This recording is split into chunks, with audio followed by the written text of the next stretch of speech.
I find his lack of balance disturbing. It's all that data, bro. With SLT mega deals, he's got double data for the next 2 months. Making headlines on First at 9. Judgment reserved. Interim order on dissolution of Parliament extended until Supreme Court ruling is pronounced. Time to inquire. Committee to probe damages to parliamentary property during recent brawls to meet soon. Misuse of public property. SLPP questions on what grounds a former premier meets foreign envoys at Temple Trees. Seeking reappointment. UMP says will bring motion calling for the appointment of Ranil Wickremesinghe as the Prime Minister. Emotional farewell. Germany's Angela Merkel bowed out as leader of her ruling Christian Democrats.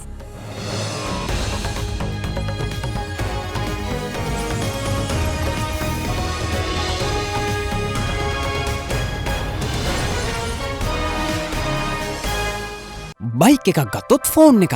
ඔව් තෝරාගත් යමහා bike මාදිලි සඳහා රුපියල් 40000ක් දක්වා වටිනා smart phone එකක් නොමිලේ. ඉක්මන් කරන්න නොවැම්බර් 30 දක්වා පමණයි. කොන්දේසි සහිතයි. අමතන්න 0117 699 AMW තින් පමණයි. A very good evening and welcome to First at 9, Sri Lanka's news channel. I'm Katharina Chang. On to your top story tonight.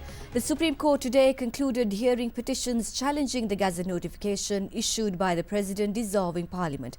Although proceedings concluded at around 7 p.m. after 4 consecutive days of Supreme Court hearing, no date was fixed for delivering the verdict. Meanwhile, the interim order issued earlier suspending the Gazette notification on the dissolution of Parliament was extended until the Supreme Court ruling is pronounced. The 7-member bench of judges appointed by President Maithripala Sirisena to hear several fundamental rights petitions which challenged the Gazette notification issued by President Maithripala Sirisena to dissolve Parliament conducted proceedings for a 4th day today. Security around the Supreme Court premises was seen to have been beefed up at the time. Accordingly, appearing on behalf of intervenient petitioners, Attorney Krishmal Varnasurya said that since the right to vote is a fundamental right of the people, Supreme Court should disregard such petitions that claim that the fundamental right of an individual would be violated by way of an election following the dissolution of Parliament. Following submissions of intervenient petitioners, the fundamental rights petitioners began making their submissions. Accordingly, President's Counsel K. Kanageswaran, speaking on behalf of Leader of the Opposition R. Sambandhan, established that there is no difference between the English and Sinhala copies of the Constitution. He further noted that he does not agree with the Attorney General Jayantha Jayasuriya's argument that Supreme Court has no mandate to hear fundamental rights petitions because Article 126 of the Constitution sets no hindrance to filing petitions in relation to the infringement of any fundamental right. He further said as petitioners are members of Parliament, there are 2 means to take action at a time when the President has breached the Constitution. He said, therefore, under Article 126, the Supreme Court has the exclusive jurisdiction to hear and determine any question relating to the infringement by executive action of any fundamental right. He said, therefore, under Article 126, the Supreme Court has the exclusive jurisdiction to hear and determine any question relating to the infringement by executive action of any fundamental right.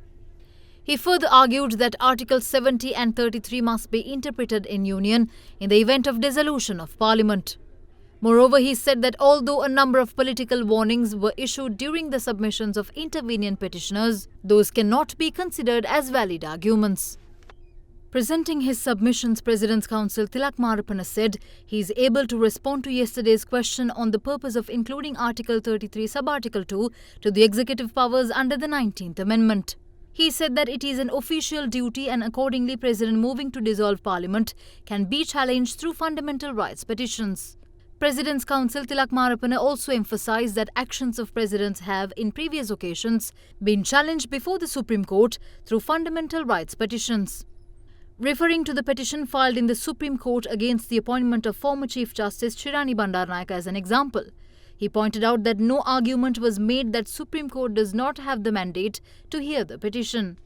Moreover, he said that it is not justifiable to argue that under Article 62 Sub-Article 2, the President has the mandate to dissolve Parliament anytime he wishes because that article is only used to imply the time frame of Parliament. He also emphasized that the only article that grants mandate to the President to dissolve Parliament is Article 70. President's Counsel Tilak Marapana also highlighted the fact that although the intervenient petitioners made two-folded submissions that the legislature can dissolve Parliament and President can dissolve Parliament, it is only the President who has the mandate to dissolve Parliament. However, he said that the intervenient petitioners had come to a point in making requests from the bench of judges to allow the dissolution of Parliament, considering the country's situation. Responding to submissions by intervenient petitioners that the Constitution should be considered as a whole, he pointed out that it should be done only as justice to the Constitution and not to the current political situation. Justice Prasanna Jayawardena at the instance asked President's Counsel Tilak Marapana about the argument put forth by President's Counsel Gamini Marapana that the President has the mandate to dissolve Parliament at any instance after Parliament's term cases. Responding, President's Counsel Tilak Marapana said that the President should dissolve Parliament under directions given by Article 70 of the Constitution at a time when the term of Parliament ends, and therefore the President does not have the mandate to dissolve Parliament. However, today's proceedings ended at around 7 this evening. The Supreme Court declared that the judgment is reserved and will be delivered on a future date.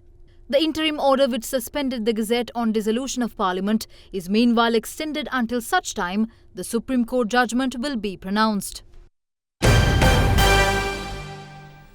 The committee appointed to inquire into the damages caused to parliamentary property during the brawls that erupted within the Parliament chamber during sessions last month is scheduled to convene on the 12th of December. The estimate of the damages caused to parliamentary property will also be submitted to the committee on the same day. The committee, headed by Deputy Speaker Ananda Kumarasiri, comprises former Speaker Chamal Rajapaksha, parliamentarians Ranjit Madhamabandara, Chandrisri Gajadira, Bima Ratnayaka and Mave S. Sendiraja.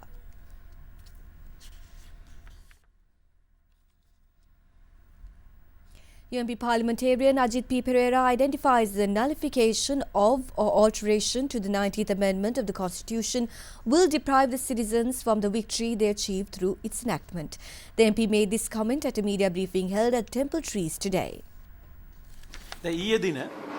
ජනාධිපතිවරයා නිවේදනයක් නිකුත් කරනවා 19 වන සංශෝධනයේ ඇති අඩුපාඩු සකස් කරන්නට එතුමා සූදානම් කියලා. මහින්ද රාජපක්ෂ මහත්මයාගේ කණ්ඩායම ප්‍රෝත්සාහකච්ඡා තියලා කියනවා 19 වෙනි සංශෝධනය අපි අහෝසි කරනවා කියලා. මේ 19 වන සංශෝධනයේ තිබෙන මෛත්‍රීපාල සිරිසේන මැතිතුමාට පෙනෙන අඩුපාඩු මොනවද? එතුමට හිතුණු වෙලාවට පාර්ලිමේන්තුව විසිරවන්න බෑ. එතුමට හිතුණු වෙලාවට අගමැති අස් කරන්න බෑ. එතුමට හිතුණු ආකාරයට ඇමතිවරු පත් කරන්න බෑ. එතුමට හිතන ආකාරයට විනිශ්චයකාරවරු පත් කරන්න බෑ. ප්‍රධාන පොලිස් පරීක්ෂකවරයෙකු මාරු කරගන්නත් බෑ. දැන් මේක තමයි අද මෛත්‍රීපාල සිරිසේන මැතිතුමා මුහුණ දෙන අභියෝගය. මේක තමයි මේ රටේ පුරවැසියෝ ලබලා තියෙන ජයග්‍රහණය.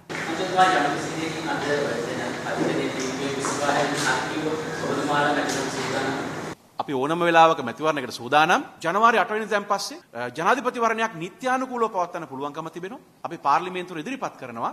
අග්‍රාමාත්‍යවරයා ලෙස රනිල් වික්‍රමසිංහ මැතිතුමා පත් කළ යුතු වන බවට යෝජනාවක්. ඒ පිළිබඳව යෝජනාව ඉදිරිපත් කළ තියෙන පාර්ලිමේන්තුවට සජිත් ප්‍රේමදාස මැතිතුමා. Meanwhile, responding to media yesterday, Parliamentarian Field Marshal Sarath Fonseca went on to reject claims that ex-LTTE intelligence chief Pottu Amman is still alive. A local newspaper reported what it referred to as a statement made by former Minister Vinayagamurthy Muralidharan alias Karuna Amman, claiming that Shanmugalingam Shivashankar alias Pottu Amman is still alive and is hiding in Norway. දැන් 2009 මැයි 19 වෙනිදා තමයි අවසාන සටන විවරණය. එතන පොට්ටු අම්මන්ගේ සිරුර හම්බ වුණේ නැහැ. නමුත් පොට්ටු අම්මන්ගේ බිරිඳගේ සිරුර හම්බ වුණා. කරුණා අම්මන් ඒ කාලේ විවාහ මුදාවේ ආරක්ෂාව යටතේ කොළඹ තියාගෙන අපි හිටියේ. මේ මරණ සිද්ධ වුණාට පස්සේ මැයි 19 වෙනිදා දවල් මම හෙලිකොප්ටරයකින් කරුණා අම්මන් ඇරියා නදිකඩ්ඩල් කලපුව ගාවට. එයා ඇරියේ වැඩියෙන්ම ප්‍රභාකරන්ගේ සහ අනිකුත් මිය ගියපු නායකයන් ඉන්න අයගේ මල සිරුරු අඳුරා ගන්න. ඒතර කරුණා අම්මන් ප්‍රභාකරන් අඳුරගත්තා. සුසේ අඳුරගත්තා. පොට්ටු අම්මන්ගේ බිරිඳ අඳුරගත්තා. ප්‍රභාකරන් හදලා තියෙනවා 5 දෙනෙක් විතර එක්ක උතුරු පැත්තට ගිහිල්ලා කලපුව දිගේ එතනින් පැනලා යන්න ඒ 5 දෙනා එක්ක පොට්ටු අම්මානුත් ඉඳලා තියෙනවා. KP ප්‍රකාශ කර ආකාරයට එතනදී පොට්ටු අම්මාන්ට වෙඩිල්ලක් ඇදුනා. පොට්ටු අම්මාන් ඔහුගේ බැඳගෙන තිබුණ මරාගෙන මරන ඒ බෝම්බ පුපුරවාගෙන තියෙනවා. ඊට පස්සේ තමයි ප්‍රභාකරන් ආපහු ඇවිල්ලා අර එයත් එක්ක හිටපු 75 දෙනාට එකතු වෙලා තියෙන්නේ. ප්‍රභාකරන් දාලා පොට්ටු අම්මාන් නෝර්වේ රජයට අරහෙම ගියා කියන කමූලික බොරුවක්. පොට්ටු අම්මාන්ගේ ශරීරය අපට හම්බ නොවුනේ අර KP කියපු විදියට එයා විසින් බෝම්බයක් පුපුරවා ගත්තා කියන එක තමයි අපි විශ්වාස කරන්නේ. Chairman of civil society organisation Yuthukama Gevindu Kumaratunga went on to respond to rhetoric that is the majority of parliament that selects the Prime Minister. He went on to question where in the 19th Amendment such provisions is vested with the Parliament. මං අදාළ වගන්තිය කියවන්නම් දායනීය ආණ්ඩුක්‍රම ව්‍යවස්ථාවේ ජනාධිපතිවරයාගේ මතය අනුව පාර්ලිමේන්තුවේ විශ්වාසය උපරිම වශයෙන් ඇති පාර්ලිමේන්තු මන්ත්‍රීවරයා ජනාධිපතිවරයා විසින් අග්‍රාමාත්‍යවරයා ලෙස පත් කරනු ලැබිය යුත්තේ. ඇයි මේ මහත්තුරු මෙතන පැහැදිලිව සඳහන් කරේ නැත්තේ?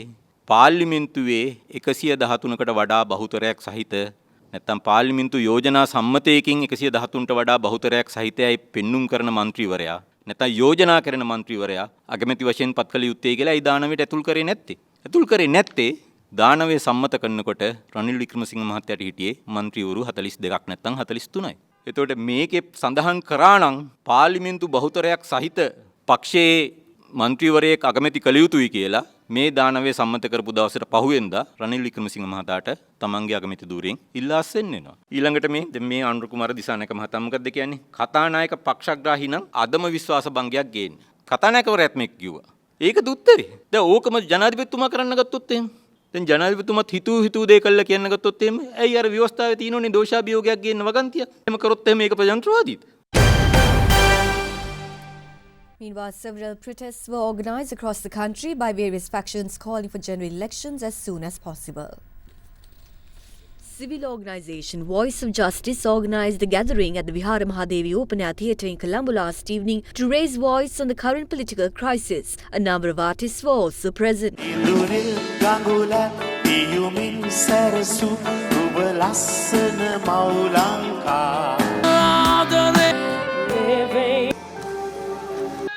Following the discourse, a group of UMP MPs who had participated in the discourse were seen heading towards the Satyagraha campaign by Venerable Dhambara Amilathera, stage adjacent to the location. Meanwhile, members of the World Patriotic Forum in London urged for general elections to be called as soon as possible. A protest was organised by chairmen and members of the Pradeshya Sabhas of Akurassa, Atulya and Malimbada demanding for general elections. Another protest was worked off at the Rajangania Junction in Anuradhapura last evening with the participation of former Chief Minister of North Central Province S.M. Ranjit. A protest was also held at Sivalakulam in Anuradhapura last evening calling for general elections.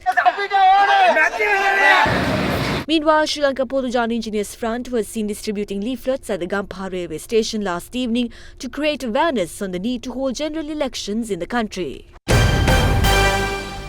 UPF MP Shahan Singh alleges that UP leader Ranil Wickremesinghe has offered former Central Bank Governor Arjuna Mahendran the post of Secretary to the Ministry of Finance, while Ravi Karunanayake is to be reappointed as a minister under a government led by the former Premier. The MP made this revelation at a media briefing held in Colombo today. දැන් අද පත්තර වාර්තා කරනවා රනිල් ලිඛිතවම දෙයි.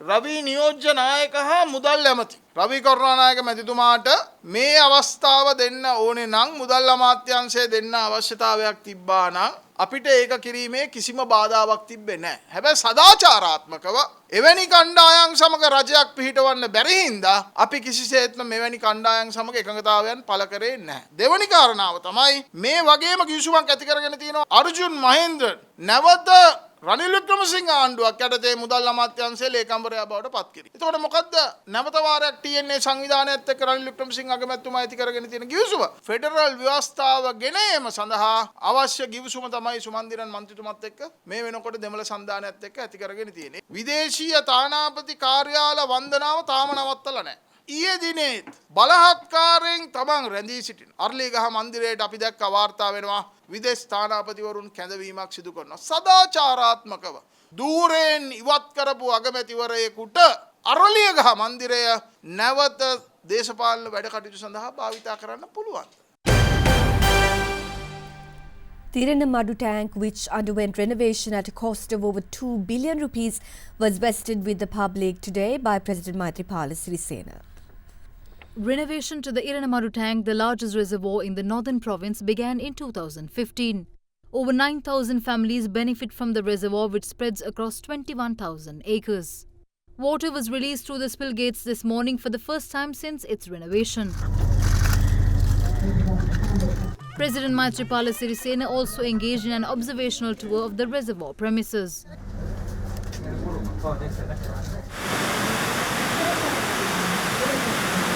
The capacity of the reservoir was expanded to a total of 148 million cubic meters from 131 million cubic meters earlier.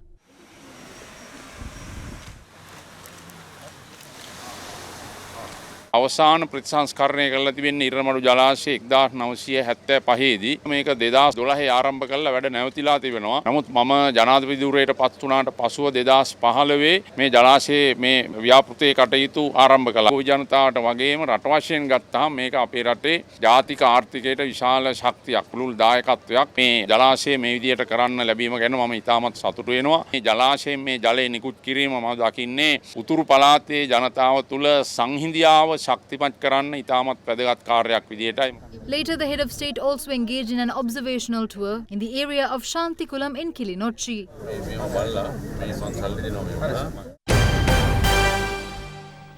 We will now cross over to a short commercial break. Stay tuned.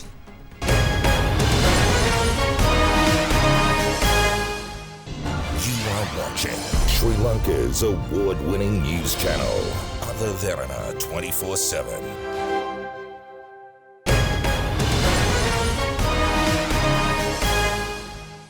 Let us now take a look at some other local stories making news across Sri Lanka. The owner of the boat that was allegedly used to transfer the stock of 231 kilograms of heroin seized yesterday was arrested in Yatiyantota with 1.5 million rupees of cash in his possession. According to the police media spokesperson SP Ruwan Gunasekara, the suspect has been identified as 44-year-old Dinadura Dulip Samantha De Silva, a resident of Godalla in Beruwala. He had also attempted to escape from police custody by leaping into the Kalani River. However, officers attached to Yatiyantota police had managed to capture the individual. The Supreme Court had ordered MP Ranjan Ramanayake to appear before court once again on the 26th of February next year over the case on contempt of court. The case was taken up before a judge bench comprising Supreme Court judges Eva Vanasundara and TB Dehidenia this morning. The MP was filed for contempt of court for making a controversial statement regarding the injunction order by the Supreme Court against the dissolution of Parliament on Derana's political program Vadapitiya on the 20th of last month. The budget proposal of Uva Provincial Council for the year 2019 was passed with a majority of 28 votes during the session held last evening. Only two provincial councillors, JVP members Samantha Vidyaratna and RM Jayawardena, had voted against the budget proposal, while the rest of the UPFA and UNP provincial councillors had voted in favour. Meanwhile, a tense situation had reportedly prevailed due to a statement made by Samantha Vidyaratna during the provincial council session. Skeletal remains of 266 persons have been unearthed so far from the mass grave found in Mana in northern Sri Lanka since excavations began on May 28th this year. According to Senior Judicial Medical Officer Shaminda Rajapaksa, it has been revealed that the skeletal remains have been shackled together by an unidentified object.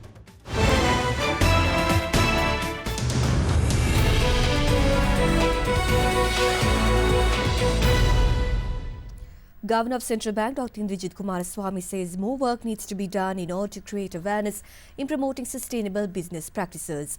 Speaking at an event yesterday, CBSL Governor called for businesses to look at implementing sustainable framework and policies, adding that the CBSL will introduce necessary legislation under its roadmap to promote financing for low carbon and climate resilience projects which facilitate sustainable development.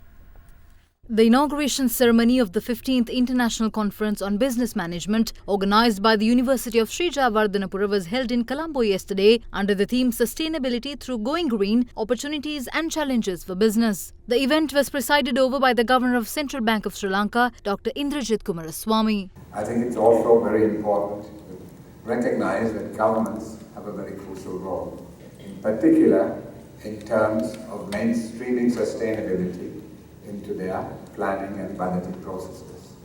In addition, they need to give consideration to greening the incentive frameworks within the economy. Businesses engaging in the green economy through strengthening energy and resource efficiency, developing eco-innovations, and empowering people will gain a key competitive advantage. However, it's important to realize that there's much to be done in terms of raising awareness. And here the education system can do more in respect of building awareness from the bottom up on this crucial and challenging set of issues. Greening of business is still largely perceived as an extra burden in terms of a cost increase or a revenue loss.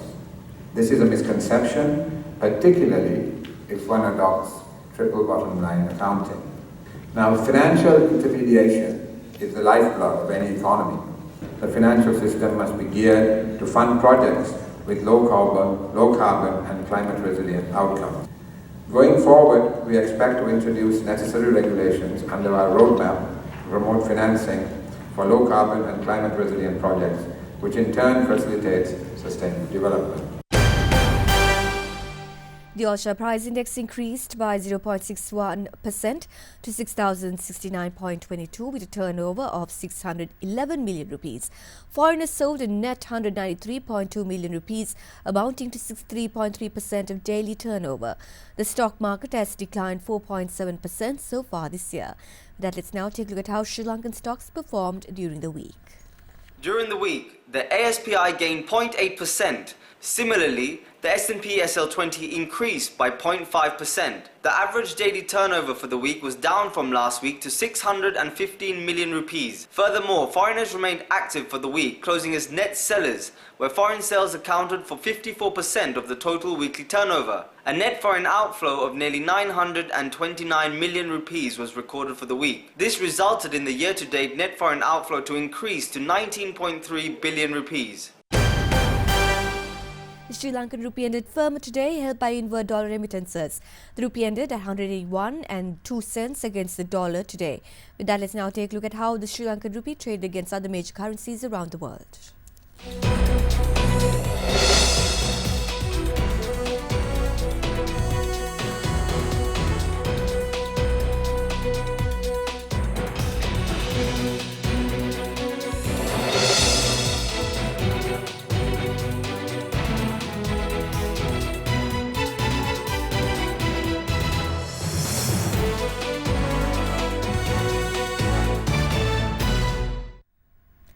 Meanwhile, oil prices jumped more than 5% today as big Middle East producers in OPEC agreed to reduce output to drain global fuel inventories and support the market. Benchmark Brent crude oil rose $3.48 a barrel to a high of $63.54 before easing back to around $63.20. In early trade, Brent had fallen below $60 when it looked as if oil exporters might not agree. US light crude rose $2.69 to a high of $54.18 a barrel before slipping to around $53.80. Prices fell almost 3% yesterday after the Organization of Petroleum Exporting Countries ended a meeting in Vienna with only a tentative deal to tackle weak prices. Oil prices have plunged 30% since October as supply has surged and global demand growth has weakened. But Iran gave OPEC the green light today to reduce oil output by around 0.8 million barrels per day from 2019 after finding a compromise with rival Saudi Arabia over a possible exemption from the cuts.